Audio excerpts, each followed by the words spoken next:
নমস্কার বন্ধুরা, আমি সোমা হ্যাপি ফ্যামিলির পক্ষ থেকে আপনাদের সকলকে স্বাগত। আশা করি সকলেই ভালো আছেন, সুস্থ আছেন। প্রতিদিনের মতো আজও চলে এসেছি আমি একটা নতুন ধরনের রেসিপি নিয়ে। আজ আমি আপনাদের সঙ্গে শেয়ার করলাম পাকা আম ও সুজি দিয়ে হালুয়া রেসিপি। তো বন্ধুরা, রেসিপিটি শিখতে হলে ভিডিওটি বারবার স্কিপ না করে একটা লাইক দিয়ে সম্পূর্ণ দেখার অনুরোধ রইল। আর আমার এই ছোট্ট পরিবারে যদি কোনো নতুন বন্ধু এসে থাকেন, তাহলে আমার অনুরোধ রইল বন্ধুরা, প্লিজ ভিডিওটিতে একটা লাইক দিয়ে ফুল ওয়াচ করে আমার চ্যানেলটিকে সাবস্ক্রাইব করে আমার পাশে থাকবেন। আর সাবস্ক্রাইব করার সময় পাশে থাকা বেল বাটনের অল অপশানটা কিন্তু সিলেক্ট করে রাখবেন। তাহলে যখনই কোনো আমি নতুন ভিডিও আপলোড করব, সঙ্গে সঙ্গে তার নোটিফিকেশান আপনি পেয়ে যাবেন আর আপনি আপনার সময় মতো সেটাকে দেখে নিতে পারবেন। বন্ধুরা, আমি যে প্রথমে গোটা আমটাকে দেখিয়েছিলাম সেটাকে আমি খোসা ছাড়িয়ে নিয়ে ছোট ছোট টুকরো করে কেটে নিয়েছি। আর এখানে আমি একটা মিক্সি জার নিয়ে নিয়েছি। এখন এই কেটে রাখা আমটাকে আমি পেস্ট করে নেব। দেখতেই পাচ্ছেন বন্ধুরা, আমি কেটে রাখা আমের টুকরোগুলোকে মিক্সি জারে দিয়ে দিলাম।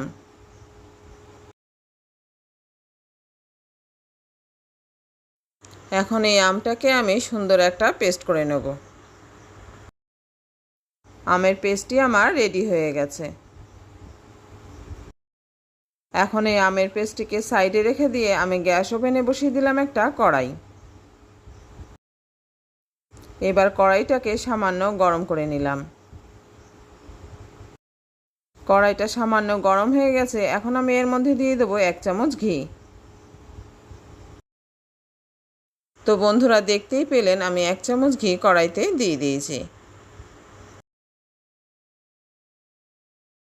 এবারে ঘিটাকে সম্পূর্ণভাবে গলিয়ে নিতে হবে।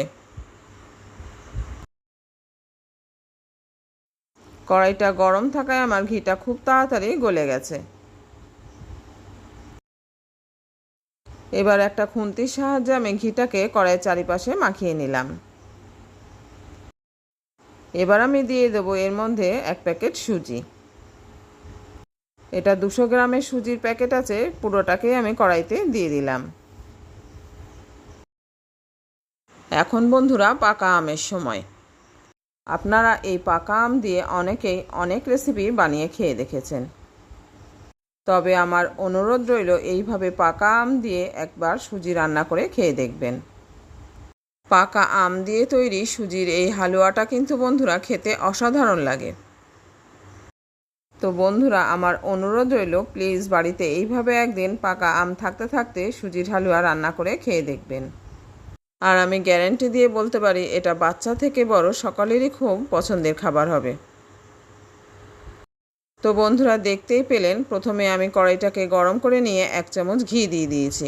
আর ঘিটাকে গলিয়ে নিয়ে আমি এর মধ্যে দিয়ে দিলাম 1 প্যাকেট সুজি। এখন ঘিয়ের সঙ্গে এই সুজিটাকে খুব ভালোভাবে একটু লালচে করে ভেজে নিতে হবে। আর সুজি ভাজার সময় কিন্তু গ্যাসের ফ্লেমটাকে মিডিয়াম টু লোতে রাখতে হবে। আর এই সুজি ভাজার সময় যখন বন্ধুরা এই সুজি থেকে মিষ্টি একটা সুগন্ধ বেরোবে, তখন আমি এর মধ্যে দিয়ে দিলাম পরিমাণ মতো চিনি। আর এই চিনির সঙ্গে দিয়ে দিলাম আমি পরিমাণ মতো লবণ। মিষ্টিতে যারা লবণ পছন্দ করেন না, তারা কিন্তু এটাকে স্কিপ করতে পারেন। কিন্তু যে কোনো মিষ্টির রেসিপিতে সামান্য একটু লবণ দিলে সেটা কিন্তু আরও টেস্টি হয়। এখন চিনি ও লবণ দিয়ে এটাকে খুব ভালোভাবে নেড়েচেড়ে নিলাম। আর এদিকে আমি একটা বাটিতে ঢেলে নিলাম হাফ বাটি মতো গুঁড়ো দুধ। এটা আমুলের পাউডার মিল্ক ছিল। এটাকে আমি এখন গরম সুজির উপর দিয়ে দিলাম। এখন সবগুলোকে একসঙ্গে ভালো করে নেড়েচেড়ে নিতে হবে। আমার রান্নার এই পর্যায়ে এসে বন্ধুরা একবার সবাইকে মনে করে দিচ্ছি যে যারা যারা শুরুতে একটা লাইক দিতে ভুলে গেছেন, অবশ্যই প্লিজ বন্ধুরা মনে করে একটা লাইক দিয়ে দেবেন। আপনার দেওয়া একটা লাইকের জন্য কিন্তু বন্ধুরা আমার এই রেসিপিটা আরও অতিরিক্ত 5 জন বন্ধুর কাছে পৌঁছে যাবে। আর সেই সঙ্গে আমি আরও উৎসাহ পাবো নতুন নতুন রেসিপি শেয়ার করার জন্য। চিনি ও গুঁড়ো দুধ দেওয়ার পর এটাকে 2-3 মিনিট নেড়েচেড়ে নিয়ে এখন আমি এর মধ্যে দিয়ে দিলাম পরিমাণ মতো জল। তবে বন্ধুরা, জলটা কিন্তু একটু মেপেই দিতে হবে। জল কিন্তু কোনো রকমে বেশি দেওয়া যাবে না, তাহলে সেটাকে শুকাতে অনেকটা সময় নষ্ট হয়ে যাবে। লক্ষ্য করুন বন্ধুরা, আমি কিন্তু এখানে সুজি সমান সমান জল দিয়েছি, অর্থাৎ কড়াইতে সুজি আর জল একদম সমান সমান রয়েছে। সুজির থেকে কিন্তু জল উপরে উঠে যায়নি। পরিমাণ মতো জল দিয়ে এটাকে ভালো করে নেড়েচেড়ে দিতে হবে। আর যতক্ষণ না জলটা পুরোপুরিভাবে টেনে যাচ্ছে ততক্ষণ এটাকে নেড়েচেড়ে দিতে হবে। বন্ধুরা একটু লক্ষ্য করুন, আমার কিন্তু সুজিটা কড়াই থেকে উঠে আসছে। ঠিক এই সময় দিয়ে দিতে হবে যে আমটাকে আমরা প্রথমে পেস্ট করে রেখেছিলাম সেটাকে। এই যে দেখুন বন্ধুরা, পেস্ট করে রাখা পুরো আমটাকে আমি দিয়ে দিলাম সুজির মধ্যে। এবার এটাকে খুব ভালোভাবে নেড়েচেড়ে মিশিয়ে নিলাম সুজির সঙ্গে। যে আমটাকে আমি নিয়েছিলাম তার কালারটা সুন্দর থাকায় এই হালুয়ার কালারটাও কিন্তু খুব সুন্দর এসছে।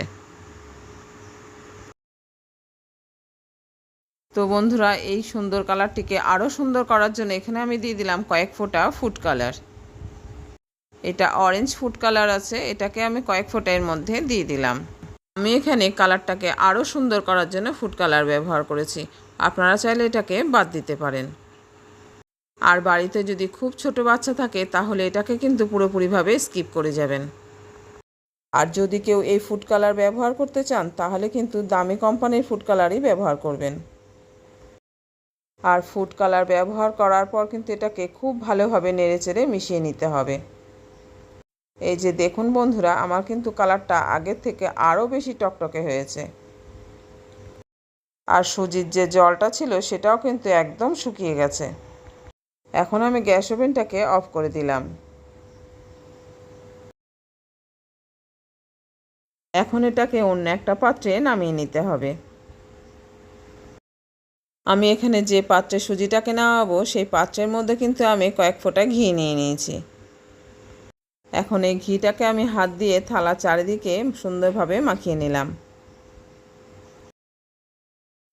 এই যে বন্ধুরা, ঘিটাকে কিন্তু থালার চারিপাশে আমার হাত দিয়ে মাখানো হয়ে গেছে।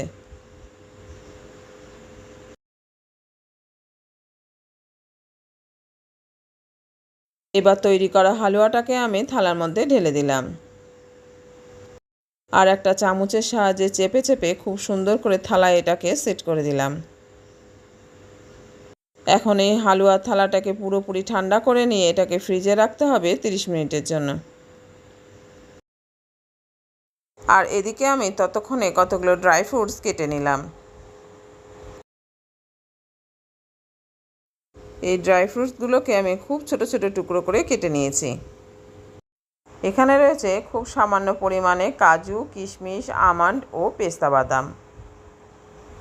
আর 30 মিনিট পর আমি হালুয়াটাকে বের করে একটা ছুরি দিয়ে এটাকে কাটিং করে নিয়েছি। আর ড্রাই ফ্রুটসগুলোকে এর উপরে ছড়িয়ে দিলেই রেডি আমাদের আজকের আমের হালুয়া। তাহলে বন্ধুরা, আজকের আমের হালুয়া কীরকম লাগলো জানাতে কিন্তু ভুলবেন না। ভালো লেগে থাকলে লাইক, কমেন্ট ও শেয়ার করবেন। নতুন বন্ধু এসে থাকলে চ্যানেলটিকে সাবস্ক্রাইব করে অবশ্যই আমার পাশে থাকবেন। তো আবার দেখা হচ্ছে পরের ভিডিওতে অন্য কোনো রেসিপি নিয়ে। ভালো থাকবেন, সুস্থ থাকবেন। আর এই পর্যন্ত যারা রয়েছেন তাদের অসংখ্য ধন্যবাদ ভিডিওটা ফুল ওয়াচ করার জন্য।